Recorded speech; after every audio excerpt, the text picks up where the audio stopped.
it's so many of the others getting involved. DeAndre Ayton showing up, but Rui Hachimura, Marcus Smart, Luke Kennard, those guys and their shot making, and then on the defensive end were absolutely phenomenal. And the backdoor cut by LeBron James on Tara Eason in the final minute of the game for the dunk and the finish to make it a 7-point game with 50 seconds to go, that was a microcosm of Game 2.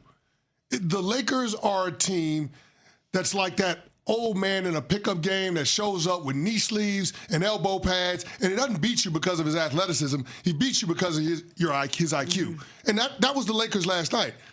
I mean, J.J. Redick put together a hell of a plan, and those guys went out there and executed. They had a lot of half-court actions that led to easy shots, pick and rolls, dunks, and layups at the rim. They played well defensively. I thought Jared Vanderbilt and Rui Hachimura did the job on Kevin Durant. Kevin Durant ghosted the Houston Rockets in the second half. The dude had one made field goal in 22 minutes with 5 turnovers in the second half. That is inexcusable. But I think that was in part because the defense from Rui and Jared Vanderbilt was so good. But yeah, the Lakers did a really good job of being able to set guys up, get them the ball in their spots where they were able to be effective. And last night was a phenomenal win for them. And now we know that the Lakers are probably going to have an opportunity at some point to get either Luka Doncic or Austin Reeves back in these playoffs.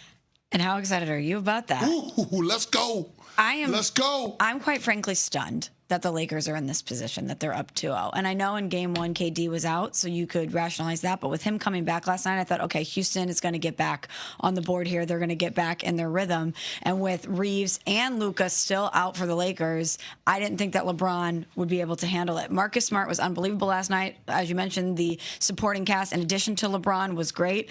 But I don't want to take away anything from what the Lakers did.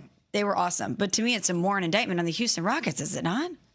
Well, I picked the Lakers to win this series, and I screwed up because I picked them in 7. That's too many games. Yeah. Too many games. I picked before the series Lakers in 7, and I think that many people were surprised by that. I just don't understand why we looked at the Lakers and thought that they were so terrible without Luka and Reeves. I didn't pick them against Oklahoma City. I didn't pick them against a healthy Spurs team. I picked them against a Houston Rockets team that finished strong, but through the majority of the season, there was stuff with them, right? And it all stemmed from Fred VanVleet getting hurt, their starting point guard. They never really replaced him. They didn't have anyone to organize the team. But the Lakers have good players. Great players? I'm not saying that outside of LeBron. And let me just give LeBron credit. Because I am a hater on the floor of LeBron James. I am a bitter ex-lover of his with the Miami Heat, right? Like leaving my team. I'm always bitter about LeBron. And I was bitter when he was with the Heat and before the Heat. I've always been bitter about him because an MJ guy, right? 28 points, 8 rebounds, 7 assists in 39 minutes. Oh, my 2 other guys are not here? All right, bet. I'm good. He's unbelievable. Kudos to LeBron James at 40-plus years old, leading his team to a 2-0 lead in the playoffs against the Houston Rockets and against another first-ballot Hall of Famer in Kevin Durant. He's awesome. LeBron James, at this point in his career, needs to, by himself, and it's really not by himself, win 1 series to get his guys back to potentially win more series. Kudos to LeBron James. No negative spin from me at all. Now, Nuno has one. No negative spin at all from me. But you brought up something interesting, Smalls. You said, hey, this is more of an indictment on the Rockets. We need to talk about that side of things. Rhetorical question. You want to hear what Wendy had to say? Come on. I always want to hear what Wendy has to say. Here's Brian Windhorst, ESPN senior NBA writer, Hoop Collective podcast, available on the ESPN app, with Scott Van Pelt on SportsCenter last night after the Lakers beat the Rockets in Game 2. I know Kevin Durant has this bruised knee. He's obviously not 100%. He's got 9 turnovers in this game. He's got 9 turnovers. This is just an unacceptable showing. And again, like we have seen for months, coming down the stretch of a close game, the Rockets got nothing on offense. They got nothing. The Lakers are bringing double teams like everybody has for months. And Durant is turning the ball over, getting his pocket pick, throwing insane, wild passes.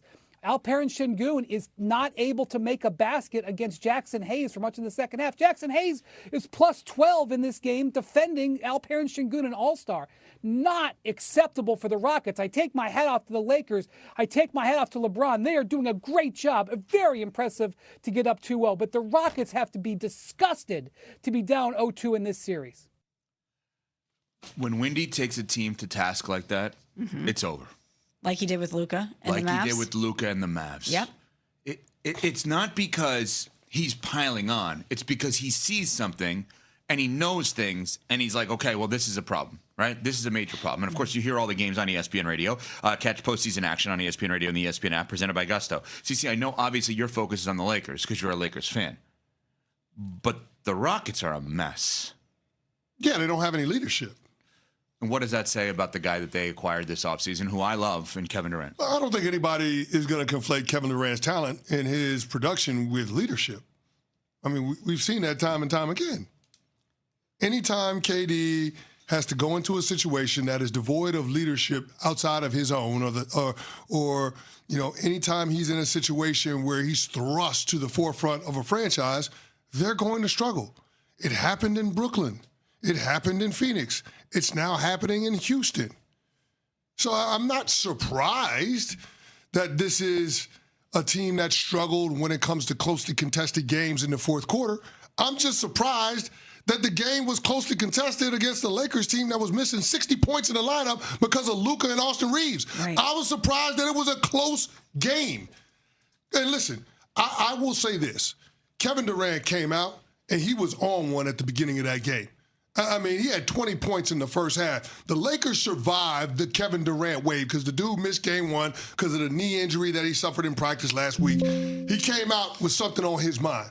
And after that initial surge by KD, the Lakers settled into the game plan. I thought defensively they did a great job of running a couple of different bodies at him, guys that are athletic, guys that are rangy, guys that are long, and it forced him to struggle. They double-teamed him, got the ball out of his hands, and what you found out about the Houston Rockets is not having a point guard as seasoned as Fred VanVleet on the floor is going to create a lot of up and downs, a lot of inconsistency when it comes to the young players that they thought were going to be the core of a team that had an extended championship window. What we learned is Amen Thompson ain't ready.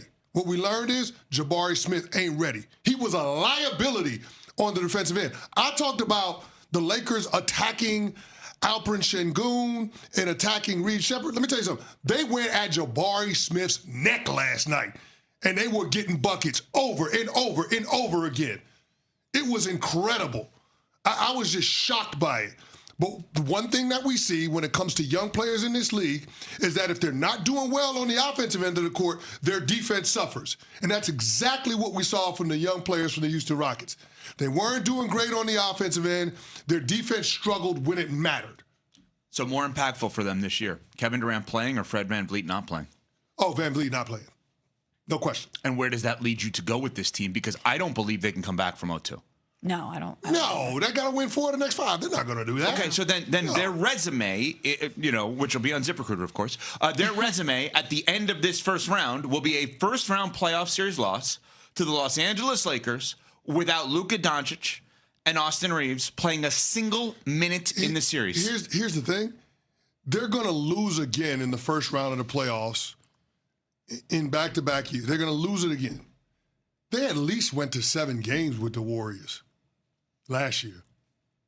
I mean, are we sure we going to get to 6 games in this series? No, absolutely not. I'm not sure. Are we sure? No. This has sweep or gentleman's sweep written all over it. Absolutely. Maybe the Lakers decide they're going to give him a game in Houston because we're gonna scale back LeBron James because he's been doing so much. Oh, load managing the playoffs. I like it. Rest night. Well, guess what? We can afford to do it now. I was gonna say. We can load That'd be manage LeBron amazing. now. You got some games in hand. Why not? We good. JJ comes out. LeBron ain't playing. We looking ahead to the Oklahoma City Thunder matchup. He's got to get ready to guard Watch Shea. them load manage LeBron and the Lakers still win. Yeah, exactly. Oh, my God. All right, quickly here, because there's been a lot of positives. Oh.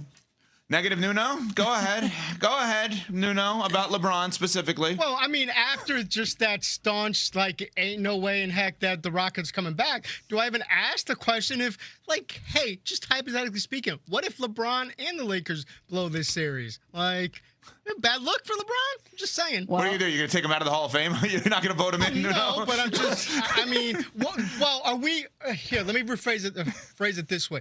Are we done? Like, the Lakers have no excuse in this series not to actually finish it off, even though they don't have Luka and Austin Reeves. I'm not even going to go to the place of the Lakers having no excuse, because I just think that's crazy town. Like, the Lakers are going to win this series. And here's the thing. The Rockets are down 0-2. This is a leadership moment. Who in that locker room is going to give it to you? Who in that locker room is going to give you the leadership? I mean, you got Ime Udoka. Ime postgame told everybody exactly what the problem of this team is.